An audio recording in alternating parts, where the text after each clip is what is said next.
Hello everyone, అందరూ బాగున్నారా? Welcome back to my channel story bucket. ఒక ఊరి పక్కన ఉండే చిన్న గ్రామంలో విజయ్ అనే కుర్రాడు ఉండేవాడు. అతని తండ్రి ఒక చిన్న కార్మికుడు, తల్లి కూలి. కుటుంబ పరిస్థితులు చాలా దారుణంగా ఉండేవి. అయినా విజయ్ చదువులో ఎప్పుడూ ముందు వరుసలో ఉండేవాడు. అతడి కల ఒక ఐఏఎస్ అధికారి అవ్వడం. కానీ జీవితంలో కష్టాలు మాత్రం అతన్ని వదలలేదు. ఇంట్లో విద్యుత్ లేదంటే లాంతరు వెలుగులో కూర్చొని చదవాలి. పుస్తకాలు కొనగలిగే పరిస్థితి లేదు. కానీ గ్రామాల మధ్య తిరిగి పాత పుస్తకాలు సేకరించేవాడు.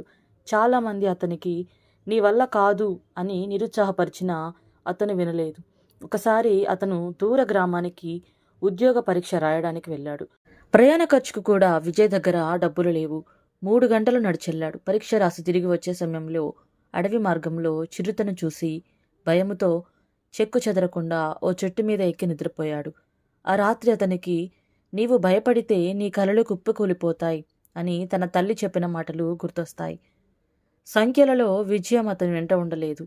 2 సార్లు యూపీఎస్సీ ప్రిలిమ్స్లో ఫెయిల్ అయ్యాడు.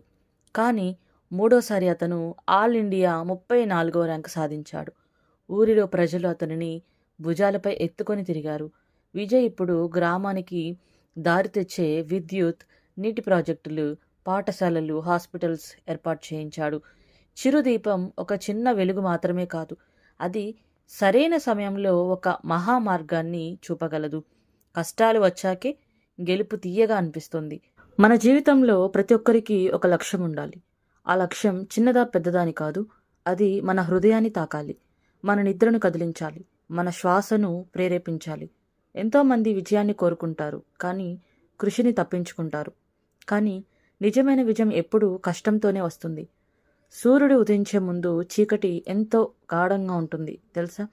అదేవిధంగా మన విజయానికి ముందుగా ఎన్నో అడ్డంకులు వస్తాయి. ఒక్కసారి మనము ఓటమిని ఎదుర్కొన్నామంటే అంతేనా? కాదు.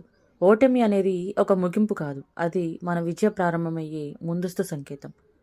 తప్పుల నుంచి నేర్చుకోండి, నీలోని శక్తిని విశ్వసించండి. ప్రముఖ ఆచార్యుడు చెప్పిన మాట, మీరు మారిపోవాలని ప్రయత్నించకండి, మీరు మెరుగవ్వాలని ప్రయత్నించండి. ప్రపంచాన్ని మార్చాలంటే ముందుగా మనలో మార్పు రావాలి. చిన్న అడుగులు వేయండి, కానీ ప్రతిరోజు వేయండి.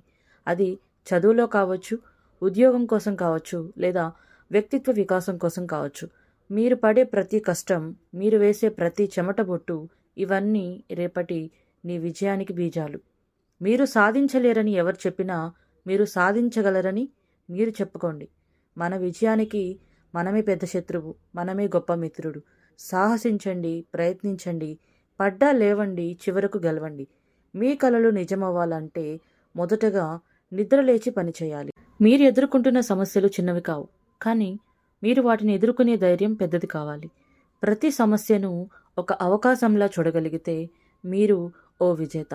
మీ జీవితంలో మిగిలింది ఎంత ఉందో కాదు, మీరు మిగిలి ఉన్న జీవితాన్ని ఎలా జీవించాలనుకుంటున్నారన్నదే ముఖ్యం. మీరు పుట్టిన జీవితం మామూలుదై ఉండవచ్చు, కానీ మీరు జీవించే జీవితం అసాధారణంగా ఉండాలి. మీరు చూసే కలలు, మీరు పెట్టుకునే లక్ష్యాలు, వాటిని సాధించాలంటే కొన్నిసార్లు మనమే మనలోని స్వయం శక్తిని గుర్తించాలి. భయపడకండి, ఆలస్యం చేయకండి, ఇక ప్రారంభించండి. ప్రతిరోజు ఒక కొత్త అవకాశంగా ఉంటుంది. ఒకే రోజు మీ జీవితాన్ని మార్చలేదేమో, కానీ ప్రతి ఒక్క రోజు మీరు వేసే ఓ మంచి అడుగు ఆ మార్పు వైపుగా తీసుకెళ్తుంది. మనం ఇతరులను మోతాదుగా చూసుకొని నిరాశ చెందకూడదు. మీ పోటీ మీకు గడిచిన నిన్నటితో. మీరు ఈరోజు నిన్న కన్నా మెరుగ్గా మారితే మీరు గెలిచినట్లే. జీవితం ఒక పుస్తకం లాంటిది. ప్రతిరోజు మీరు కొత్త పేజీ రాస్తున్నారు. అది విజయం కావాలంటే మీకు కలిగిన కళ, మీరు చూపించే పట్టుదల, మీరు చూపించే కృషి ఉండాలి. మీరు ఒక ఆటగాడిలా ఆడాలి. ఆట మారిపోయినా మీరు ఆడే శైలి మారకూడదు.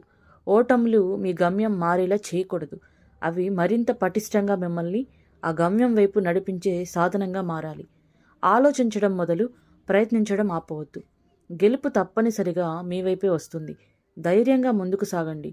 మీరు ఆశించిన ప్రతి విజయం మీ అడుగుల కింద పడి నమస్తే చెప్తుంది. ధన్యవాదాలు.